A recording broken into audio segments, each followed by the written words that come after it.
Then you should be welcome to the 206th episode of Podcast Juventus Club Svezia. And this time I have Morten Bering with me. Welcome. Welcome, thank you. You are on the JuventusDanmark podcast. It's true. Are you active still? Yeah, I've just recently joined the Danish podcast a half year ago because they wanted to add another guy, so maybe get a better dynamic in the podcast. So now we are 4 guys doing it, and it's a lot of fun. We wanted to release a podcast every month, but with kids and stuff and other jobs, it's not always that we can do it that often, but we try to do our best. Yeah, it's the same for me. I'm all by myself and I have 4 children, so I know what you mean. Okay, I only have 2, but that's enough. Yeah, exactly. And we started this podcast with why Juventus for you. Oh, why Juventus? You mean I'm born in 1893, and when I started watching football back in the early 90s, I think that Serie A was the biggest league in the world. So every Sunday there was a match, and not like today where there's 2-3 matches every day. Back when I was a child, there was only one game, maybe one on Saturday from the Premier League. But Italian football was the greatest thing back then, and I remember watching all these teams, Inter Milan, Inter, and so on. And I fell in love with the club because of the shirt, I believe, because it was very iconic. First of all, I'm from Denmark, and Michael Laudrup played in Juve, and as a young player and as a young guy, when I started watching football, I actually thought that he was playing at Juventus, but it turns out that he was already moved on to Johan Cruyff's Barcelona. But I didn't know that, and so I remember seeing a very iconic photo of him from a match where he's wearing the Ariston sponsor shirt. Yeah, so he's a handsome guy and he's a gentleman on the field, and those were some of the things that I truly liked about him. So he was the main reason why I started watching football, because I saw it in the magazine. Then my father told me he doesn't play in Juve. He has moved on 2 years before, and I didn't know that, but then I believe that maybe Roberto Baggio was the guy who caught my eye because of obviously his ponytail. But we weren't actually that good at the moment supporting. I know we won the UEFA Cup, I believe, but we had a couple of years where we didn't win the Scudetto until 95 or something, I believe. But then the Champions League the year after that. So I believe I became a Juve fan because of the shirt, primarily. Yeah. It's almost the same route as me, but I'm 2 years younger than you. So you were in the football before me with because for me it's Alessandro Del Piero. It's right after Baggio. So I think he joined when Lippi came in '94. Yeah. And they actually sold Baggio to Juventus to Milan at the time, even though he has just missed the penalty against Brazil in the World Cup in USA. They sold him, and then they put their money on Del Piero. I think that was a great move to make because he was a lot of injury. Baggio, he was. Yeah, exactly. When we talk about you are Danish, we have some Danish players in Juventus. You don't want to remember Niklas Bentner, I think, but we have Christian Poulsen and such. Yeah, I believe Bentner was a wrong cast for the Juve. Actually, I wrote about him a couple of weeks ago. He was actually going to Fiorentina, but then Juve came along, and obviously he wanted to join us because we are a bigger club. Something I always think that Bentner as a person would appreciate, going to big clubs. He's been in Arsenal as well, so I don't think we needed Bentner at the time when he was around, and we wasn't I mean, I think he came in the first season with Condor or the second, I can't remember, but he wasn't a success. And also the squad, attacking wise, was very good. We had Vucinic, some of these guys, so he didn't play that much. Christian Poulsen, he was a good player, but in a bad Juve side. He came at the wrong time. He came around 2008, I believe. We weren't a good club at that moment. But as a player, Christian Poulsen, you're from Sweden. You remember him punching one of the Swedish players in the stomach in a match in Copenhagen. But I believe he had a great career. He was very good in Sevilla and in Schalke. Then he was not as good as in Liverpool and in Juve.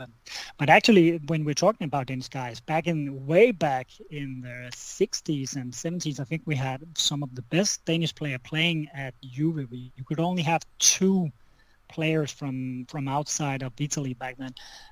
John Hansen is one of them, and Carlo. If you look at the all-time goal scoring list of Juve, these are 2 of the guys who's up there. They have played at least a couple of hundred games for Juve and maybe scored, I don't know, I'd say 100 goals each. So, but that is way before my time. Yeah. And let's talk about yesterday. We talked a bit before the podcast, and it's 1-0 to Udinese in our home. What do you think about the game?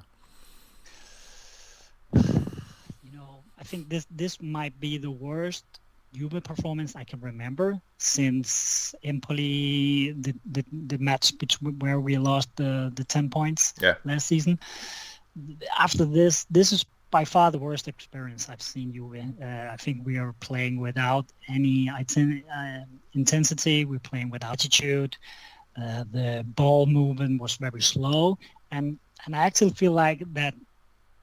When I sat in the second half watching the game, I already knew that we wouldn't win it. Maybe we could get a draw, but I knew we weren't going to score 2 goals. I sat with that feeling. And it's like that something broke inside of the team after the Empoli game, where we were actually on a very good run of form. In January, we scored 6 against Salernitana. We scored 4 against Frosinone. I think we won 3-0 2 times as well. So we were actually playing very good football right up until the Milik episode where he got the red card. And that seems that we broke our rhythm, and when we went into the Inter game being a little bit under pressure, because if we lost we would be 4 points after them, and the way we approached the Inter match was, you could say, coward. I think we played it way too defensive, and I also think that Allegri made a mistake by not man-marking Ciananoglu, and we lost it fair. And then we are going into this game, and even though we have had 8 days of practice up until this match yesterday, we see nothing from the Juventus team yesterday. Very bad attitude, slow ball movement. I think we had maybe 2 or 3 good chances. Alexandro had a cross to Milik where he had it right at the keeper. And then there was Cambiaso who made a low cross to one of the other guys. I don't know. Was it Milik who? I think that kicked it over. 2 good chances, but we didn't get a goal. And then you can lose every match when you don't score on the chances you have. Yeah, and I've felt like this. We met a team like Udinese in home soil, and we do it like this. So I think the goal disallowed and the penalty we didn't get is just excuses, because we didn't play good football. And just like you said, it's a hit on the rhythm of the team before the 2 games before, and I see no spirit, no team spirit, no individual edge on the players or something like that. Nothing. I see nothing from the team, nothing from the individual players, and Allegri couldn't get us to play good football against a team like Udinese. Now it's like that we don't have a game plan when we're when we go behind, we became, we tried to force things. Chiesa had not a good game. He tried to do everything on his own, playing like hero ball, like he was the one guy that should do everything. Yeah. But we're pretty much a team who's made out of crosses or set pieces. And when those things don't work, we are just not good enough on in our position game. There's no movement.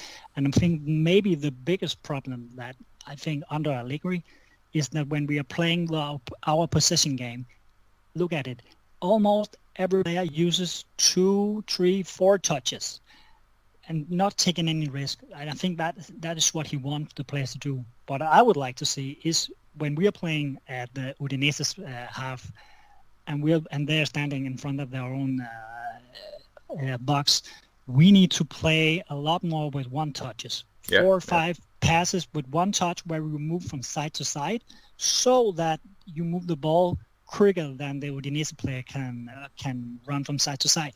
Then you will get the opportunities where Chiesa could go man-to-man or Cambiaso can go man-to-man. But as we are moving the ball too slowly, the Udinese players, they come and they had Chiesa and Cambiaso had to go between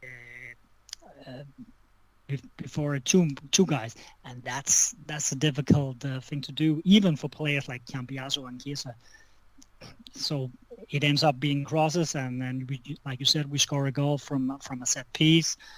Obviously, it was out of the back line, but in second half we were not playing good, not at all. Yeah, and I think it's a team thing, because, like you said, Chiesa can do it man to man, but he's just that injury prone, so he can't play regularly with the rhythm. You have Andrea Cambiaso, who I love. He's playing. He's great. He's great. And we have Weston McKennie, who is running all over the place, but it's no direction in his running. You just take the second ball and play. We have like 3 players in the team who play by themselves and no teamwork. And then you have Bremer at the back, who is doing a great job. But I see in Gatti, I'm a bit disappointed in his 3 last games, because when he get there, he get the own goal last time, but it was not like the goal against Sassuolo when he did the ridiculous own goal. But you just have Bremer in the defense. You have a great goalkeeper at the back, but you have like 2 or 3 players in the offense who's playing good. So you don't have not a teamwork, not a game plan, like you said. How could Allegri put this together now in the spring? I think first of all we need to get Dusan back. He's a guy. He's on a good run of form. I think maybe when I look at Juventus, obviously Gatti not a very good player on the ball. You got yesterday you saw Alexandro play. Actually, he's okay with the ball going forward, but he's very bad in the defensive area. Yeah. I think, but mainly I think that our biggest problem is the central midfield, because guy from guy, I think that both Locatelli, Rabiot, and McKennie are good players, but it's the constellation of the 3 together that I don't think is good enough. I don't know if you remember McKennie in the first 2-3 seasons he was with us. He always made the runs into the box. Yeah. I remember him scoring at against Barcelona at Camp Nou. We won 3-0. Yeah. But now he doesn't do those runs anymore. He goes on the outside and he makes crosses instead. I think when you have a player at the Masala place like McKennie and Rabiot, these guys, they need to run into the penalty area, but they don't do that. And Locatelli was weak yesterday. He was slow. He only ran out and pointing what everyone else should do instead of coming and showing, give me the ball. I need this. I want the ball. Show me. I will put the game together. He didn't do those things. And Rabiot, he's not a technical player. He's not a player with a great vision. He's got a great engine. He's working hard. But against Udinese at home, where you have to build the play, those are not the abilities that we need from the squad. Obviously, we have Fagioli, we have Pogba. Those are two guys who could change the game from an offensive point of view. They are not available for Allegri to choose. Then you got Kostic, who has played most games in this season and is our highest assistant, making assist. He didn't came onto the pitch. I don't know why. Miretti is a technical player. He's very good at running into space. He didn't attend the match either. So I don't know why Allegri is trying to change things in this game. He played Cambiaso on the right side, and almost every time Cambiaso got the ball, he went inside, leaving it very, very narrow. Now, I would love to have seen Gäst on the right and Cambiaso on the left, so that you could go to the back line and get behind the Udinese defense and then make the crosses. But I don't know. I don't know what we should do. If that was the question, what we should do in the coming matches. We have the players that we have. Then again, we have just bought Carlos Alcaraz. Why not try and use him? Why not put him in with 20 minutes left? Allegri didn't do that either. I don't know if Allegri is trying to make statements or why he's overthinking it or what he's doing, but some of his decision yesterday, both in the starting 11, but also his substitutions, he put in Alberto Seri, which is a guy from the next gen. You can't expect him to come and get us points. I don't know why he approached the game the way he did, and I can't even tell you as someone who's actually been a coach for 10 years myself what we should do in the coming fixtures, because from my point of view we should change the system at some point, and I believe we will do it in the summer to a 4-3-3 formation. But maybe if things aren't working out in the next 2 or 3 matches, I think that we should make the switch already. Yeah, and I think we got the players to play like that. I think it was the same with the game against Inter. We have Dusan Vlahovic, we have Kenan Yildiz. Why don't put in Federico Chiesa and do 4-3-3 and just play? Try to risk it. You can get a 2-0 for Inter, or you just get the 1-1, because Allegri's football is not about getting no risking play, and he's kind of cowardly in a way. And I think we can remember the first 5 years with Allegri. You just have like Khedira or Matuidi, the veterans.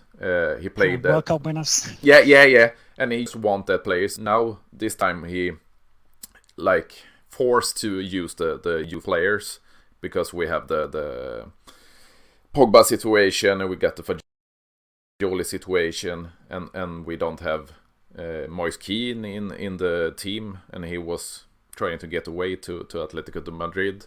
We have Milik, who was suspended. Now we have Danilo suspended, so he can't use the old players every time. He's forced to use the youth team. But like you said, to put Cherry from next gen into this match, what was its point with that? I don't know why. Maybe Kostic could be injured. I don't know. He could be. You could also have put in. You could have taken Gatti and thrown him up in the attack for the last 5-10 minutes just to try and do something. My knowledge into Seri is very low. I just know that he plays from the next gen team. He looked a bit like he didn't know what to do, Allegri, out on the top line. He pointed a lot and wanted to have the players to run more and to play faster, but they didn't. And eventually, all of this comes back to him. He's the coach. So whenever you will loses or draw, you always point the finger at the coach. And I think he's been with us for now, 2.5 years? The progress has been very limited in the offensive game. I think that we have become more solid in the defensive area this season, which is a good thing, but we always only playing one time a week. And if we had played in the Champions League as well, I think that we will have even less points in the Serie A season, because maybe that was points lost because of more matches and focus and so on.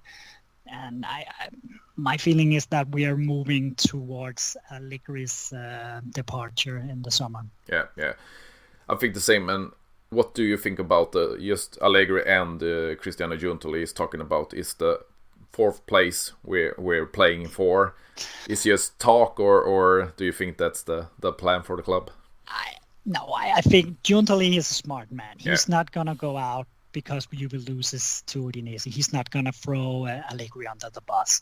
But of course, I think that he's taking notice of this game, and he puts it in the desk. And then when things have to be evaluated at the end of the season, I think that he sees the same thing as most part of the fans do. At Allegri, he hasn't developed an offensive pattern and plans that can bring us closer to Inter, but also closer to maybe becoming one of the 6-8 best teams in Europe again.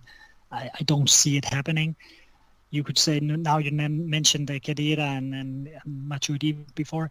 To Allegri's excuse, you can say that the players he has at his disposal are from a lower level right now. We closed the match yesterday with Gatti, with Nicolucci, Caviglia, with Iling Jr. He didn't play very well as well, and Seri, and a young Yildiz. And I love Yildiz, and he will become a big star, but you can't expect him to help us out in these situations every time. Also, I don't understand why he played Chiesa from the start and not Yildiz, but maybe he's seen something different that we. I mean, he's the guy who's working with them on a daily basis, and we only get to see the matches. So maybe Chiesa has been fantastic all week. I don't know. But when you look at the match yesterday, it didn't make any sense why he would make that decision. So Giuntoli, I think he will be having a busy summer. Because there are a lot of players that needs to be thrown out of the club. Maybe like 10 or 12 players I could name you who I don't think should be in a project for the future. I still think that we need to sell at least one or two players to try and balance the budgets. But when it comes to Allegri, of course, he's not going to say that Allegri is there thinking about firing him, because that would just add fuel to the fire. And I don't think that is what we need right now. We need calm surroundings. Remember last season how it affected the group of players. I think they will say the top four is the main target. I think that they will keep supporting Allegri until they won't. I remember there was the same thing with Sarri and with Pirlo. They talk about it in May that they don't going anywhere, and then they get sacked. So it's just talking for me. Yeah, us as fans, we at some point we know what's going to happen. Yeah. And I don't even want to have Allegri fired right now, because it doesn't make any sense to firing him, and then we will have a temporary coach. I don't think that will do anything good. No. Just let him finish this season, and then we will have to evaluate. Maybe we will win the Coppa Italia. Maybe we will be second. I don't know. And then we will have to say, is that enough for us going forward? Basically, I would rather want us to see building an offensive patterns than winning the Coppa Italia. I know winning is the only thing that matters, but actually I would rather want us to see play a better type of football. And if that means that we're not going to win anything this season, then it's okay with me, as long as I can see that we are keep on building for the future, and we are implementing some of the younger guys who are very talented. I'm getting a coach who can do that for us, and I will be very happy. Yeah, and talking about that, I mentioned it in a lot of my podcasts. when you do a restart, you get Claudio Chiellini for sport director in the next gen team. You got Cristiano Giuntoli, who makes great success with Napoli in 8 years, and he's the new sporting director for the senior team. He got Giovanni Mana as a right man. You have to change the coach too to get the real restart, because when you talk about Giuntoli, he got like diamonds in the rough from lower divisions or in other countries, and make them stars like Kvaratskhelia, Osimhen and such. But Juventus didn't change the coach. Do you think it's up to him in summer to get the coach, or so you get a combination between the sport director and the coach who is fit to each other? I think it's very normal when you change the management and the new sporting director gets the job that in time he will want his own man on the job. Yeah. I think for Giuntoli the problem is that is Allegri. I think the management, the ownership of Juve, they really like Allegri. He's a corporate man, as he has joked about himself. And the problem also for Giuntoli is firing Allegri is like a 20 million euro million job. So it's expensive, and he still has got 1 year left. So maybe you have to do like a deal with him, say, can we figure something out? Hopefully Allegri comes to his own conclusion. I'm not the right guy for this project. I need to step aside and maybe become Italian national team coach at one point, or coach Chelsea or something else. Because I think that Allegri is not a stupid man. He knows everyone has an expiring date. And the way, if he comes to the club one day and think, I don't have anything more to offer, then he will go. But maybe Giuntoli will have to do the same thing he did with Bonucci. Just be merciless out of the club. We know you're a big star, but you need to go. And then he could probably get his own man to do the job. But who's that? Which coach is that? Yeah, and talking about that, we talk a little bit before recording here, and you talk about Roberto De Zerbi, we talk about Thiago Motta, but you have a surprise name for the potential next coach. What's surprising is that he has not been mentioned, because he has a Juve history. He has worked with Pep Guardiola in Manchester City. He's worked with Pellegrini in West Ham. And of course, I'm talking about the coach of Leicester, Enzo Maresca, he's 44, but still a young coach. He hasn't only coached for 5 or 6 seasons. I think that he could be a very, very interesting player. He plays the 4-2-3 formation. He's also coached the Man City youth team. So he knows how to use the younger guys and implement them in the team. And the way that when I look at Leicester, they are on top of the championship this season, and they were 100% get promoted. I think that he could be a very good possibility for Juve with a young coach who can grow with the team in 2 or 3 years to we become what we want to be, instead of taking like Conte or someone who is a proven coach. I think it would be more wise to get a coach who can grow with the team. Would make a lot of sense to me. What do you think about? He could be a possibility, but I don't think he is number one guy. I think that Thiago Motta or De Zerbi are what they are looking for right now. Maybe Italiano or something more, a bit more proven on the bigger stage, because that could be the issue with Maresca, is that he hasn't coached at the highest level. Obviously, Leicester is a big club, and a club that has won the English Championship. But they are also in the second tier, so I don't know. It was just a name, and I've seen only one guy mention him before, and I don't know. He's Italian. He has played for Juve in like the early 2000s. So. Yeah, and I mentioned this in previous podcast. the way Juventus play, do you think you could do with a coach like De Zerbi or with Maresca, who was under Pep Guardiola? Because Guardiola and Juventus style of play doesn't seem to fit for me.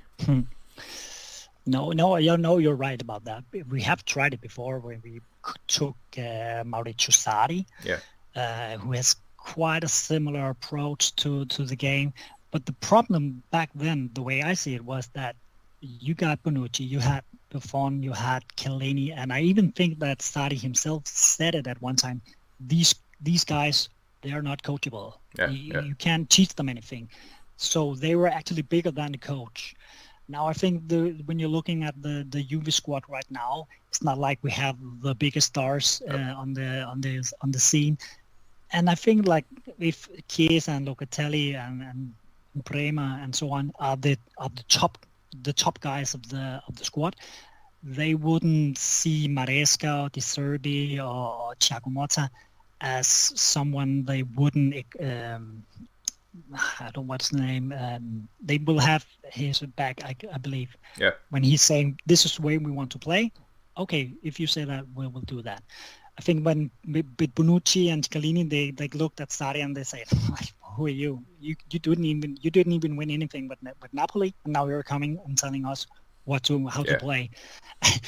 I think that we're a different project right now, and it would make more sense to make the shift to a more offensive style of football now, also because that we now have the academy, and we have problems financially, so we can't buy the big players, we can't buy De Ligt, we can't buy Ronaldo and these guys. We need to rely more on lower ranking players, like you said, and that's where Gentili comes to play. Like he will have to find these players, even by bringing them in directly to the first team or by picking them up like them when 17, 18 years old, and then that will grow into the first team eventually. What do you think about we are getting a place in Champions League next season, and I think so. And we have the club history who attract a lot of players. We have Vlahovic, we have Locatelli, we have Chiesa, who didn't go to Premier League or bigger salaries. They want to go to Juventus. But with a coach like Allegri now, we're back in the Champions League next season.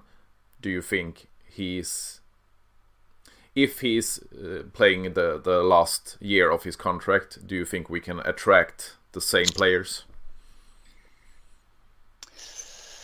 No, I don't know. Juve will always be a place where the biggest stars they look for Juve. And I know we're talking about Toni Kroos for the moment. If he has to join us, he will have to take a pay cut. Yeah. But I think the best balance in the Juve squad would be going forward into the next squad would be to have experienced players and a younger player, so that the younger players, when things are going bad, they have someone to lean on. Yeah. But I don't know if it makes sense to keep Allegri next year, because what will we get next year? There's no guarantee for we are even going through to the knockout stages in Champions League, assuming we are getting that top four.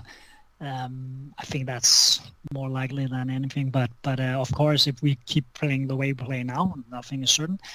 But why play another year with Allegri ball if we are not refining the squad and the way we are playing?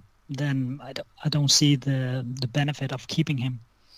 So I think maybe just change the coach in May, June this year, and then start the project from year one with the new coach, and then you can play a bit more offensive.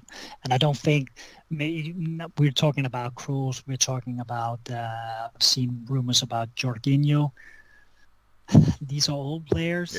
Does it make sense to put your money on them instead of maybe someone like Thuram or Kyprian Thuram or Maurice Kjaergaard or someone, the younger guys who could have a huge upside a few years from now and maybe be sold for 100 million euros?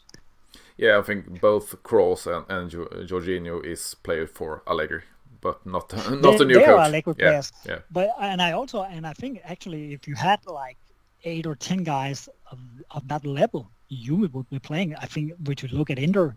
Those are the Pepe Marotta signings.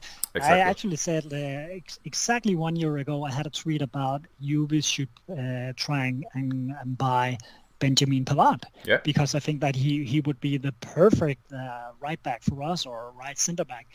But of course, the guy who should have brought him to us, he's at Inter now. Yeah. And I love the way that Pepe Marotta, sadly, is very good at picking the right players in the right to the right price, and then they get rid of Skriniar, then they take in Benjamin Pavard. Yeah. That's an upgrade. Yeah. They get rid of Onana, they get Jan Sommer in goal. That's an upgrade.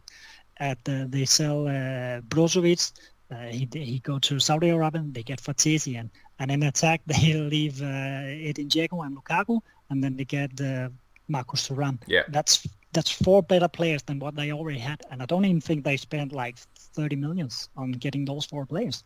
Juve, I know we have a settlement agreement with the UEFA, so we on a tight budget. But the only player that we actually bought was Timothy Weah. Yeah, and I think I love all the players of Juve, but you can't say that our transfer market last summer was good. No. We tried to sell McKennie. Okay, we couldn't sell him. Then he came back to us, and he's done a great season this season. But we tried to sell him. We got Keane, we got Milik in attack. It's not players that were making our starting 11 better. And I think that may be the biggest problem for Juve going forward, is that if Inter keep on building and making the squad even more competitive, and Juve keep on buying these average players. Yeah. Sorry, it's not. I think there's a great guy, and Milik and Keane. I also like them. It's not that, but they are not Juve material. They're not Juve. Definitely. Or maybe in the Danish podcast I said something controversial, maybe because I said that maybe Juve should look into maybe selling McKennie in the summer. And why would we sell one of our best players? Because his value his stocks are rising now. Yeah. I think that if a club like Aston Villa, West Ham, or something like that, they look at Juve, they would see that McKennie is actually doing quite a good job this season. So maybe if an offer around 25-30 million came from McKennie, why not sell him? Because there are a lot of central midfielders at the same level as McKennie and with a huge upside. And I don't think that McKennie will grow into become like a legend of Juve. I don't think that. The same goes for Keane. He needs to go. Obviously, he was very close to joining Atletico.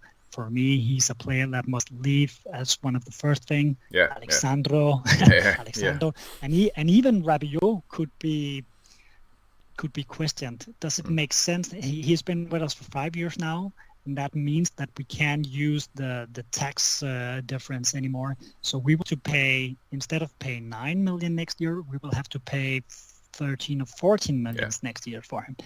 And is Rabiot a player that you want to pay 13 million a year? You don't get that in return on field, in my opinion. And again, I think there Giuntoli could find younger players with maybe not as good as Rabiot, but could become as good and even better than Rabiot in a few years from now.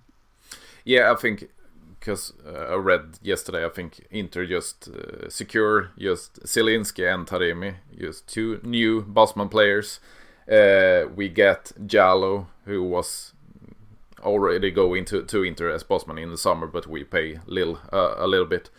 And we talk about the Chiesa situation. He's just injury prone. He just got 1.5 years of his contract left. What to do in the summer when you see Inter just secure more and more experienced players? With Chiesa or? Yeah, Chiesa situation, and you see the biggest team in Italy just get more and more players of quality. to do. Get even. We need to close the gap. I think for Juve, when I look at Juve's team, there are 24, 25 players or something like that, but pretty much everyone is at the same level. Yeah. I think Juve needs to have the number 1, 2, and 3 guys, the top guys. They need to be absolute on an elite level. I think that we have Bremer, we have Chiesa when he's fit, and we have Dusan Vlahovic. These are good players. For me, it's the guys from number 10 to maybe number 15, 16. Yeah. I think Inter have better players in these positions. Now, if you would take a combined Inter and Juve starting 11, I think maybe 2 or 3 Juve players would be in starting lineup. Yeah. And that tells you that Juve are behind Inter. I also think that Inter in their project are maybe 1 or 2 years ahead of us. So I'm not saying that this summer Giuntoli and Manas should close the gap to Inter, because I don't think that will be possible. Yeah. But at least we need to bring in players who are better than the ones who are leaving. Alexandro, he needs to go. Okay, we need to bring in a left-footed center back. Maybe we already have him in Giallo, Facundo Gonzalez, or maybe we will buy Calafiore or Scalvini or something like that. Yeah. But Calafiore and Scalvini are players who would make our defense look better. Yeah. Now I need at least 2, 3, or 4 of these signings from Giuntoli this summer. And like I said, I don't expect us to go and be just as good as Inter next season, but I need to see that we are getting at least a bit better. Yeah, I read something about we got like 60 million euros to invest in the summer, but we can get more if you do some sales and you get the qualification to the Club World Cup. So you can get like 2, 3, 4 good players to get in the team now. And we have Dean Huijsen, who is on loan at Roma for the defense. And I'm more and more intrigued by the Tion Koopmeiners situation. Because, like you said, Rabiot could left as bosman, and he got just 1 year extension. You're talking about it this summer too, but he's gonna get a pay raise, and the Rabiot from last season I don't see this season, and this season is like the 3 first years of Rabiot, and then you can get a younger Koopmeiners who have the same playing style. He's strong, he's good technique and good shooting from outside the box. So if you can get Tion Koopmeiners for like 40 million euros or a loan with a payment later, I think it's an upgrade from Rabiot. Yeah, and we need at least 1 or 2 of those guys at that level. Yeah. We need to see that from Giuntoli. If it's Koopmeiners and say Calafiore we bring into the team, I think we're not getting any weaker at least. Koopmeiners, Rabiot, I don't know, maybe they are the same level, but Calafiore would be an upgrade in defense. And we need some of these signings. But there's still a lot of players that are to be questioned. Kostic is not performing this season. Is Milik good enough as a second striker? Keane is obviously gone. Then again, we got Sule, we got Barenacer playing very well at the Frosinone project. They could come in and become better players. We get Fagioli back. This is also an upgrade. Yeah. You got Meretti. He might be better off with a loan to gain momentum and some to kickstart his career, because he also seems to be, I don't know, I don't think that Allegri is suiting him very well. So I think Ealing Jr. also a player playing a bit out of position. He's more of a normal winger than a 4-2-3. And then he's played a bit as a wing back and as a Masala. I think need to build a system, a formation where the best players are playing up to the best they can. Yeah. And then you have to fill it out with investments and market opportunities from Giuntoli. Calafiore can play at left back, and then you can move Cambiaso to the right back, and then you play a 4-4-3-3. Could be a possibility. What do you think about, like I said, Chiesa situation? He just got, in the summer, 1 year left, injured prone. Do you think we try to negotiate a extension, or do you think we should sell?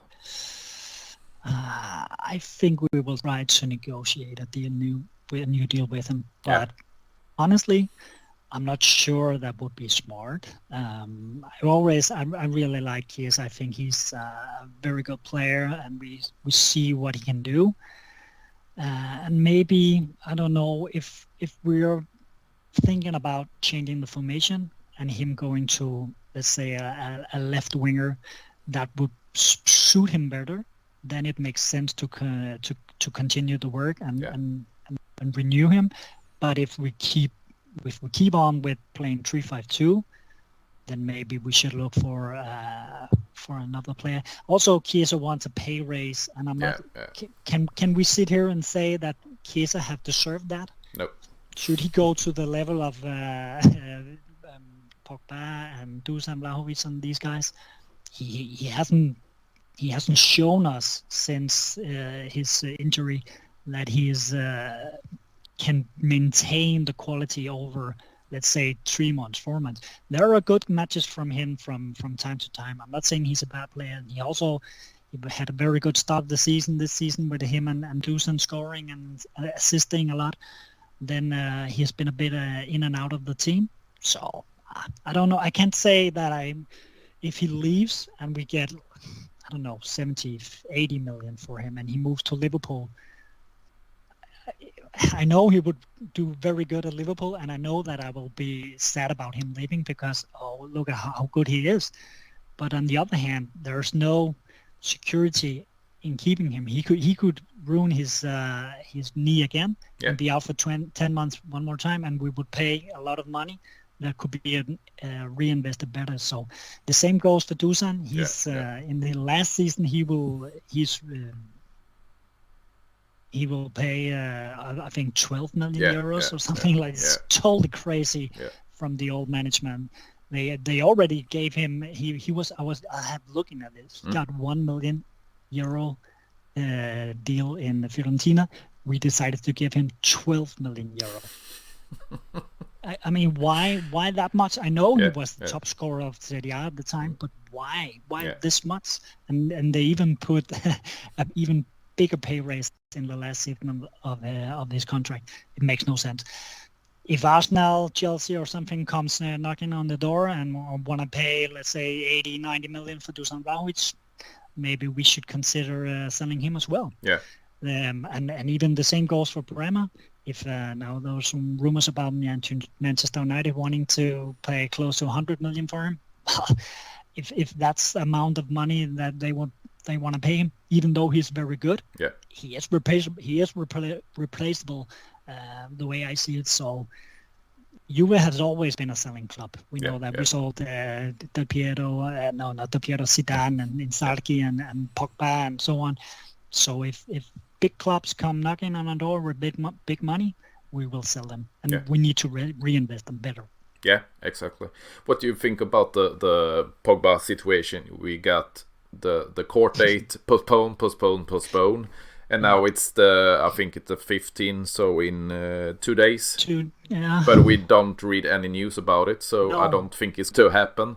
But if he got the court date and he got free from the charges, do you want him back in the club or do you want him off? Well, I mean, if he's if he comes back, then we will have to look at what state he comes back in. Yeah. He hasn't played in 6-7 months. He hasn't trained with the guys.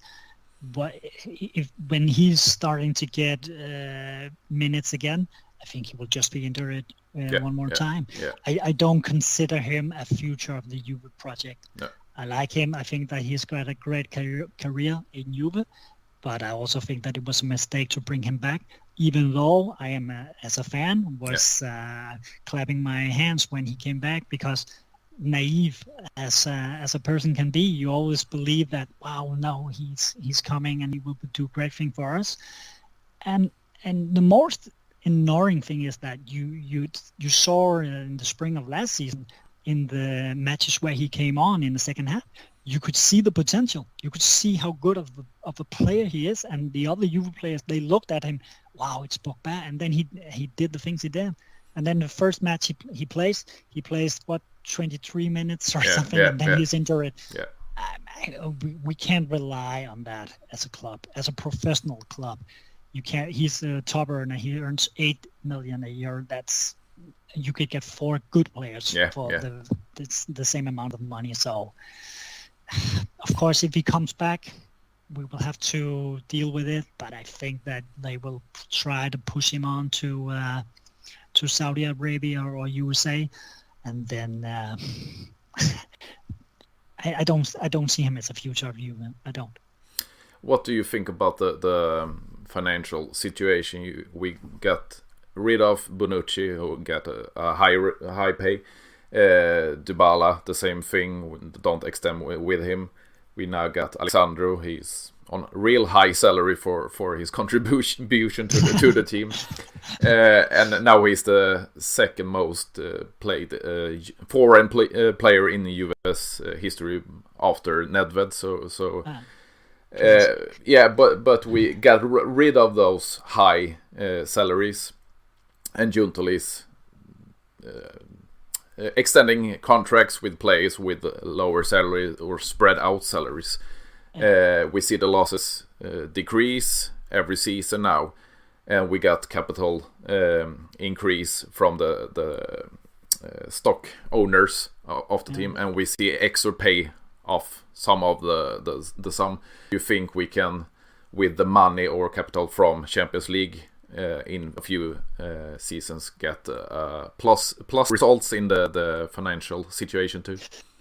Yeah, that will always be a possibility, but the only thing that, for me right now, the only way that we can gain that is by selling players. Yeah, our should we say marketing and the shirt sponsors and so on, we are one of the best paid in the whole of Europe. Yeah, but our expenses are just way bigger than the income, so we need to find ways to gain more money, and first of all we need to have the wage bill under control, and the money that we are using for the amortization needs to be spread out, and Giuntoli is already working. He's already working on that, and he's done a great job securing these Locatelli for a couple of more years. Kenan Yildiz, Huijsen has renewed the contracts. So I think that it will be possible for Juve in the future to become a sustainable club again. It's not the biggest project, but it won't be this season, and maybe it won't be even next season that we will see Juve have like a 0 annual report face it. So then again, if we sell Bremen, we sell Dusan this summer, we will get maybe 150 million, 180 million or something like that. But the problem is that we're not playing in the Champions League this season. No. So the money is just popping into a hole of missing out on the 80 million euro we get from playing in the Champions League. So, and we already have I think we have a 100 million deficit from just operating everything around the club, with management, the players, keeping the grass green on the pitch, and all these things.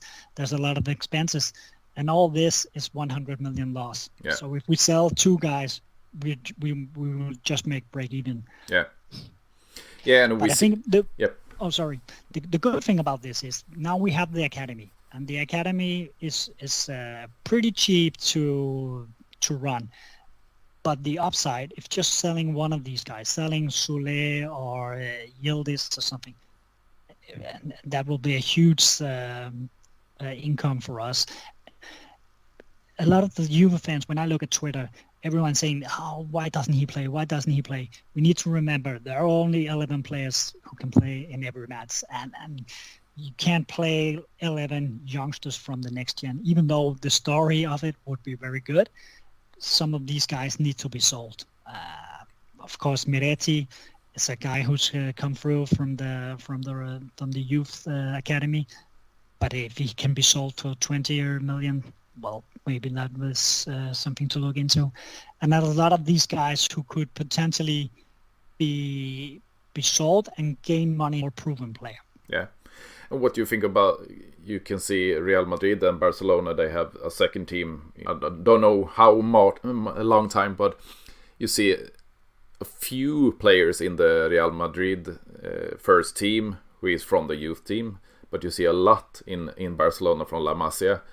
What do you think are the best way to go? Because Real Madrid is selling off the talents. They don't use it. But Barcelona, with the financial problems they have now, they have a lot of players from the youth team.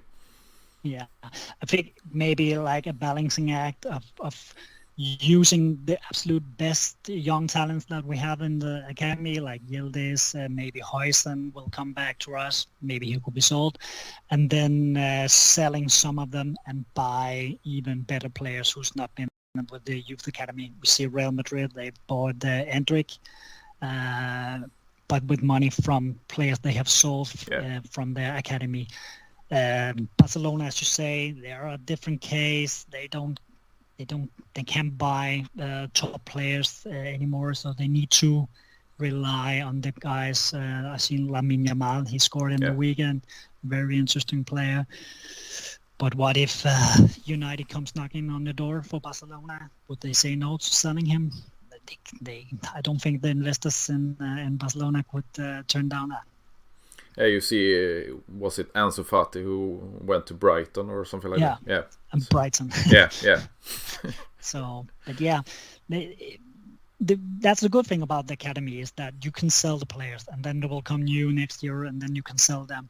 But of course, you also need to prove, in order to get them when they're 15, when they're 16, you need to have cases where players have gone through the ranks and come up and become stars at the first team squad. Otherwise, they have another club where they know that when they're finished with playing at the youth level, they will get playing time at the biggest stages. That's why Miretti actually is a good case for us, because he has proven that he can get the minutes. So if you now are 16 or 17 years old playing at the youth teams, you can look, Miretti is playing, Yildiz is playing, Huijsen has played, Link Jr. has also played. We have several players who's played a handful of minutes at least. Yeah. So we have, I think, a good academy, but it can get even better. And finally, what you think about the owner situation? We got the fourth Agnelli president on the third generation with Andrea Agnelli, who was left. We now got his cousin John Elkann, who is overboarding the situation. We have read about, like, he's friend with Jeff Bezos, so a minority ownership from Amazon, or I don't know, Walmart or something like that, Apple or something. Do you think the Agnelli family is still going to own Juventus in a few years, or do you think they want to get in a minority owner? I think that's not the Elkann family, and the Agnelli family will still keep the main Juve resources available. They will probably sell to one of the guys that you said, maybe Amazon or something like that, or an investment fund. And that could be clever, but I still think that this is a good thing for them. They own Juve for more than 100 years, as you say, and I think they will keep on doing it. But Juve is the only thing in all of the extra universe that is not making money. All of the other guys, all of the other companies are making huge amount of income. and Juve is the only one who's who's in red. So I don't know. I think they have always seen it as a bit of fun. Like in the weekends when all the other companies are closed, they can turn to Juve and they can watch the matches. I think that it would be clever to get in a new minority owner and maybe get first breath of air, maybe in the way that they're approaching things from a marketing point of view. We are seeing that the Juventus have been for a couple of years visiting the US in the summer. I don't think that's a coincidence. That's very well planned, because we know that Jeep is not going to extend their contract as a main sponsor. So obviously we will have to look for a new market, and I'm pretty sure that the new main sponsor of Juve will be from the US. I would be very surprised is that not the case. Yeah, and you see the when you got in Lewis Hamilton to Ferrari now, I read about the comparing Ronaldo to Juventus, now Lewis Hamilton to Ferrari, so it's big for the company, but they have to do the same thing for Juventus now. Yeah, and Mbappé is a free agent this summer. Yeah, so exactly. You call Adidas, you say you want to pay 50% of the wage, and then we get a minority owner who will pay the last 50%, and then you got Mbappé. But I think it's out of reach for us. But it would be fun. Yeah, exactly. And I think it would put us back on the table. Like a serious club getting Mbappé. But I don't think he would want to join us, sadly. No, I think it was the same with Erling Haaland when he was at the Continense and look at the training facilities and such, and he went for was it Salzburg or something like that instead. Because he didn't go into play in the first team, he was going to the next gen team. So the attraction for that kind of players, I don't think we had for a few seasons now after Ronaldo left. So if we can get back to that and make a great future for a club with more money from minority investors, so I think we have a bright future if we're looking at a few years ahead. Yeah, I think one of the guys that you mentioned, Holland, he didn't want to join us because he wasn't being part of the first team plans. Maybe with Juntali and the knowledge that we had that we made a mistake in the Holland case, maybe when a future, let's say Jude Bellingham's younger brother, Joe Bellingham, and instead of saying to him, listen, you have to play with the next gen for a year, and then you can be loaned out 2 years to Cremonese or something, and then you can join as a 21-year-old. No, it was a mistake. Now maybe we will approach things differently and saying you will be part of the team from day one. Yeah, exactly. I think that would be the right approach to in the future. Yeah, exactly. Big thank you, Morten, for this episode, and it was a lot fun to talk to you. And I have to train for my English because I'm not used to it. But you did a great job. Oh, okay, thank you. This was my first ever podcast in English, so I was a bit nervous, but I think hopefully people will understand the most parts. Yeah, I think so. It was fun being with you. Thank you. Yeah, thank you for this, and I hope we can talk in the future too, and get Let's do that. do this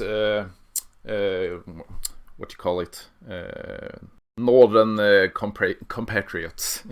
yeah, exactly. Scandinavian army. Yeah, exactly. But let's have someone from Norway along. Next time. So we have three persons. Then will be a bit of a ping pong between us. Yeah, exactly. Yeah, exactly. But big thank you, Morten, for this. Thanks for having me. Have a great day. You too. Yeah. Bye.